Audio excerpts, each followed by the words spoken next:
D. Rockefeller was one of the smartest men on the face of the planet, and not because he learned how to make $100 million, but because he figured out how to keep the $100 million and turn it into $100 billion. And how did he do that? What he in essence did was he took the original $100 million and he realized that every single generation that $100 million is split and distributed and then spent, you reduce the overall lump sum and the odds of each family and generational tree reinvesting it and making it worth more are zero. And if you want a proper example of that, look at the Vanderbilts. In essence, what he realized was that what he could do is keep the money together inside of an entity, all the while managed by a group of people whose sole job was to make sure the money was growing. And so what did he do? He created a trust, and not just any trust, but a generational family trust that allows him to defer taxes year by year and then pass the income for generations inside this thing and keep it reinvesting and growing tax deferred. And anytime anyone needs money, what do? Do they take a distribution? That would be taxed. Of course not. What they did is they took out loans against it. So Robert Rockefeller decided he wanted $1 million to go invest it in a gas station. What did they do? They lent him $1 million, and if he lost the $1 million,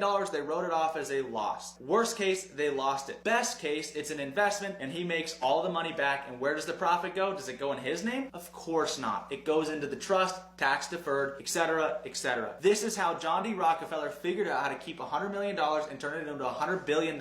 And it's not rocket science. All you got to do is set up the right kind of trust. And I can show you guys how to do this. All you got to do is comment trust down below and I'll walk you guys through it.